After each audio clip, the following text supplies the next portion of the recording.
نحمدہ و نصلی علی رسولہ الکریم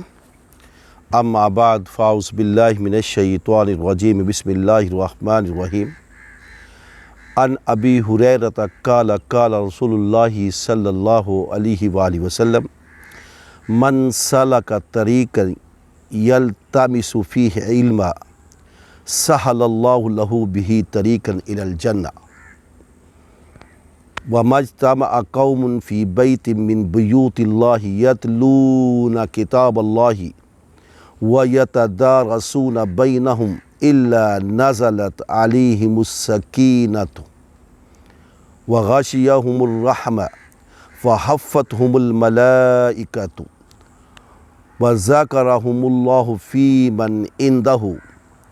وَمَنْ بَطَّأَ بِهِ عَمَلُهُ لَمْ يُسْرِعْ بِهِ نَسَبُهُ رواہ مسلم۔ رسول اللہ صلی اللہ علیہ وآلہ وسلم نے فرمایا، جو شخص علم دین حاصل کرنے کے لیے سفر کرے تو اللہ اس کے لیے جنت کی راہ آسان کر دے گا، اور جو لوگ اللہ کے گھروں میں سے کسی گھر یعنی مسجد میں اکٹھے ہو کر اللہ کی کتاب پڑھتے اور اس پر بحث و گفتگو کرتے ہیں، ان پر اللہ تعالیٰ کی طرف سے ایمانی سکون نازل ہوتا ہے، رحمت ان کو ڈھانک لیتی ہے اور فرشتے ان کو گھیر لیتے ہیں، اور اللہ تعالیٰ ان لوگوں کا ذکر اپنے قریبی اپنے فرشتوں کی مجلس میں فرماتے ہیں، اور جس کو اس کے عمل نے پیچھے ڈال دیا اس کا نسب اسے آگے نہیں بڑھا سکتا۔ محترم ناظرین، میں نے آپ کے سامنے مسلم شریف میں سے ایک حدیث تلاوت کی ہے اور جس کا ترجمہ بھی میں نے آپ کے سامنے گوش گزار کیا ہے۔ اس حدیث میں حضور صلی اللہ علیہ وآلہ وسلم نے ایک طرف دین کا علم حاصل کرنے والوں کو خوشخبری دی ہے اور دوسری طرف ان کو اس خطرے سے آگاہ کیا ہے کہ علم دین سیکھنے کا مقصد اس پر عمل کرنا ہے۔ اگر کسی نے عمل نہ کیا تو اپنے سارے خزانہ علم کے باوجود پیچھے رہ جائے گا، نہ یہ علم اسے آگے بڑھائے گا اور نہ اس کی خاندانی شرافت کچھ کام دے گی۔ اونچا اٹھانے والی چیز صرف عمل ہے۔ محترم ناظرین، اللہ رب العزت کے پیارے رسول حضرت محمد مصطفیٰ احمد مجتبیٰ صلی اللہ علیہ وآلہ وسلم نے علم کی افادیت کے بارے میں گفتگو کی ہے اور علم کے حصول کے لیے، طلب علم کے لیے، دینی علم کے حاصل کرنے کے لیے بتایا ہے کہ من سلک طریقا یلتمس فیہ علما، جو شخص دین کا علم حاصل کرنے کے لیے سفر کرتا ہے، سہل اللہ لہ بہ طریقا الی الجنہ، اللہ تعالیٰ بھی اس کے لیے جنت کی طرف راستہ آسان بنا دیتے ہیں۔ اب دیکھیں، دین کا علم حاصل کرنے کے لیے اللہ کے رسول صلی اللہ علیہ وسلم کی ترغیب کتنی پیاری ہے کہ جو شخص دین کا علم حاصل کرنے کے لیے سفر کرتا ہے، تلاش کرتا ہے، جستجو خوب تر کرتا ہے اور اس کے لیے متلاشی ہوتا ہے، اللہ تعالیٰ اس شخص کے لیے جنت کا راستہ ہموار بنا دیتے ہیں، جنت کی طرف کی راہ کو آسان کر دیتے ہیں۔ اب جب ہم علم کے حصول کے لیے جاتے، جنت کے حصول کے لیے جا رہے ہیں، یعنی دین کا علم حاصل کرنا جنت کے حاصل کرنے کے مترادف ہے۔ جو دین کے لیے نکلتا ہے، اللہ تعالیٰ اس کا راستہ جنت کی طرف ہموار کر دیتے ہیں، کیونکہ اسے علم کی پہچان ہوتی ہے، علم کی اہمیت اور افادیت کا پتہ چلتا ہے۔ علم کے حصول سے اسے اچھے اور برے کی تمیز ہوتی ہے، حق اور باطل کے درمیان میں فرق ہوتا ہے، اور وہ سمجھتا ہے، وہ اللہ کی توحید کو سمجھتا ہے، اس کی معرفت الہی کو سمجھتا ہے، ختم نبوت پر یقین رکھتا ہے، رسالت و نبوت پر یقین رکھتا ہے۔ اس کا یقین علم کے حصول سے پختہ ہو جاتا ہے، جو جیسے اللہ تعالیٰ بعض آیات میں فرماتے ہیں کہ عالم اور جاہل کبھی برابر نہیں ہو سکتے، جنتی اور جہنمی کبھی برابر نہیں ہو سکتے۔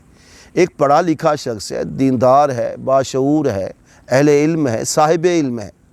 صاحب رائے ہے، اس کے پاس جاہل کی نسبت فہم و فراست زیادہ ہوتی ہے، کیونکہ وہ پڑھا لکھا ہے، اسے شعور ہے۔ اب جو شخص دین کی طلب کے لیے، دین کے علم کی طلب کے لیے نکلتا ہے، اللہ تعالیٰ اس کے لیے آسانیاں پیدا کرنا شروع کر دیتے ہیں۔ اور اسی طرح اور جو لوگ اللہ کے گھروں میں سے کسی گھر یعنی کسی مسجد میں بیٹھ کر اکٹھے ہو کر اللہ کی کتاب پڑھتے ہیں، یتلون کتاب اللہ ویتدارسون بینہم، اور آپس میں بحث و تمہیز کرتے ہیں، درس دیتے ہیں۔ جو وہ اللہ کی کتاب پڑھتے ہیں اس پر وہ ایک دوسرے سے بات چیت کرتے ہیں،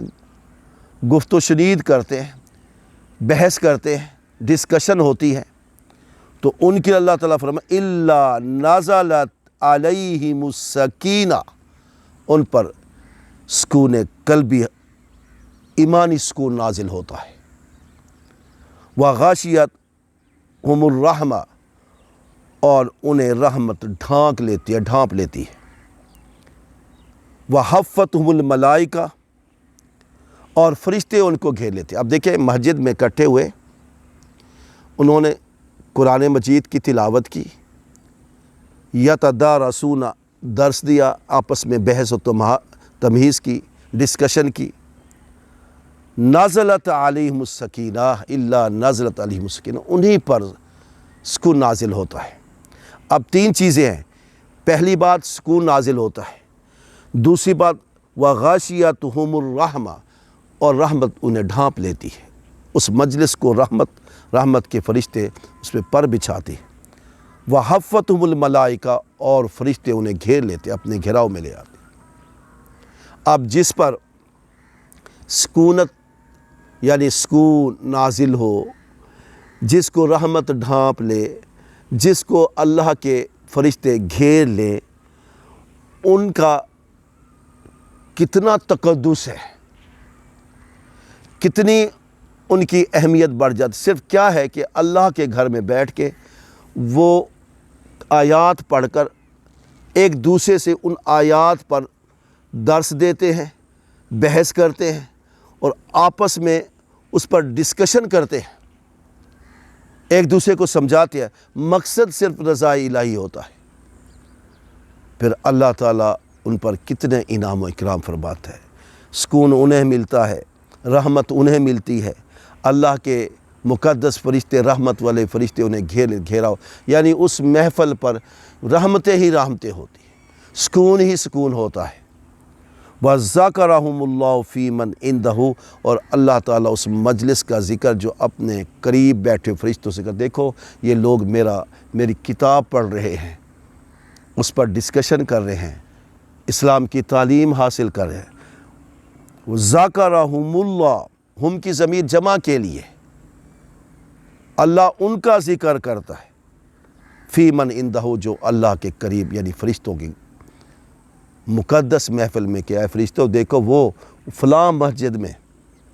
کتاب اللہ پڑھی جا رہی ہے، اس پہ درس دیا جا رہا ہے، اس پہ بحث و تمہیز ہو رہی ہے، آیات کو پرکھا سمجھا جا رہا ہے۔ اب اس کے بعد وَمَنْ بَطَّأَ بِهِ عَمَلُهُ لَمْ يُسْرِعْ بِهِ نَسَبُهُ، اور اللہ فرماتا جس کو اس کے عمل نے پیچھے ڈال دیا، یعنی عمل کے وجہ سے وہ پیچھے رہ گیا، اس کا نسب اسے آگے نہیں بڑھا سکتا۔ آج ہماری بد نصیبی اور بدقسمتی یہ ہے کہ ہم اس کو کامیاب سمجھتے ہیں جس کے پاس مال و زر ہو، دنیا ہو، ڈنگر ڈھور ہو، جائیداد ہو۔ اللہ کے رسول فرماتے ہیں کہ جس نے عمل نہ کیا، عمل نہ کرنے کی وجہ سے وہ پیچھے رہ جائے گا۔ اس کا عالی النسب ہونا، اعلیٰ نسب ہونا، اس کا دولت دار ہونا، دنیا دار ہونا، جہاندار ہونا، اقتدار پہ بیٹھنا، مقتدر ہونا، متصرف ہونا، کچھ اختیارات اس کے پاس ہونا، اس کو اونچا نہیں کر سکتے۔ اگر اونچا کریں گے تو اعمال کریں گے۔ اب دیکھیں، جو مسجد میں بیٹھے ہیں، جو تلاوت قرآن پاک کر رہے ہیں، کسی مسجد کے علاوہ کسی ایک چاہے گھر میں بیٹھے ہیں، اللہ کی کلام پڑھ رہے ہیں، اس پر ایک دوسرے کو سمجھا رہے ہیں، درس و تدریس کر رہے ہیں، آپس میں بات چیت کر رہے ہیں، مسائل سے آگاہی حاصل کر رہے ہیں، دین کو سمجھنے کی کوشش کر رہے ہیں، اللہ کی کبریائی کو پہچان رہے ہیں، اللہ کی توحید پر درس دے رہے ہیں، معرفت الہی پہ درس دے رہے ہیں، رسالت مآب صلی اللہ علیہ وآلہ وسلم کے حسنہ حسنہ کو پڑھ رہے ہیں، آپ کی زندگی کا مطالعہ کر رہے ہیں، آپ کا بچپن دیکھ رہے ہیں، آپ کی جوانی دیکھ رہے ہیں، آپ کا بڑھاپا دیکھ رہے ہیں، آپ کی جنگ دیکھ رہے ہیں، آپ کا سفر دیکھ رہے ہیں، آپ کی عبادت دیکھ رہے ہیں، آپ کا عقیدہ دیکھ رہے ہیں، آپ کی سوچ پرکھ رہے ہیں۔ یہ سب کچھ جو کرنے والے ہوتے ہیں، اللہ تعالیٰ کی ان پر رحمت، سکون اور اللہ کے پاکیزہ فرشتے، اللہ کی رحمت والے فرشتے اس کا گھیرا کر لیتے ہیں، ان پہ رحمتیں ہی رحمتیں ہوتی ہیں۔ تو محترم ناظرین، اس حدیث سے جو کہ مسلم شریف میں نے آپ کے سامنے تلاوت کی ہے، اور جس کے راوی حضرت ابو ہریرہ رضی اللہ تعالی عنہ ہے، اور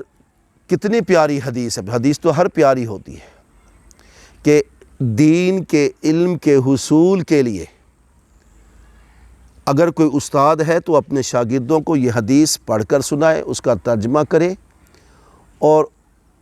اس دین کے علم کا متلاشی کے لیے جو اللہ تعالیٰ انعام و اکرام کرتا ہے، الا نزلت علیہم السکینہ، اس پہ سکون نازل کرتا ہے، وغاشیتہم الرحمہ، ان پر رحمت نچھاور کرتا ہے، ڈھانپ لیتی ہے رحمت، وحفتہم الملائکہ، اور فرشتے انہیں گھیر لیتے ہیں، وذاکرہم اللہ فی من عندہ، اور اپنے قریب بیٹھے ہوئے فرشتوں کی محفل میں ان کا ذکر کرتا ہے، ان کا نام لیتا ہے۔ جس کا رب نام لے لے، رب العالمین جس کا نام اپنی زبان مبارک سے لے لے، وہ تو اس کے ساتھ طبق روشن ہے۔ اللہ سے دعا کرتے ہیں، اللہ سے گڑ گڑا کے دعا کرتے ہیں، یا اللہ ہمارا نام بھی اسی محفل میں شمار کر جس محفل کا ذکر اللہ اپنے قریبی بیٹھے ہوئے فرشتوں سے کرتے ہیں، کہ دیکھو یہ میری توحید کے گن گا رہے ہیں، یہ رسول کی رسالت کو سمجھ رہے ہیں، یہ رسالت پر یقین رکھتے ہیں، یہ اطاعت الہی اور اطاعت رسول پر پابندی اختیار کرنے والی یہ جماعت ہے۔ اے اللہ ہمیں ان لوگوں میں لکھ، ہمیں اتنی توفیق اور تائید دے دے کہ ہم اچھے کام کریں، اور اس حدیث کے مطابق ہمیں عمل کرنے کی اللہ تعالیٰ توفیق دے۔ محترم ناظرین، اللہ تعالیٰ سے دعا ہے کہ اللہ تعالیٰ ہمیں ہمیشہ دین کے علم کا متلاشی، اس پر بحث کرنے والا، اس پر ڈسکشن کرنے والا، دین کو سمجھنے کے لیے دوستوں کے ساتھ بیٹھ کر محفل منعقد کرنے والا بنائے۔ آمین ثم آمین۔ آخر دعوانا الحمدللہ رب العالمین۔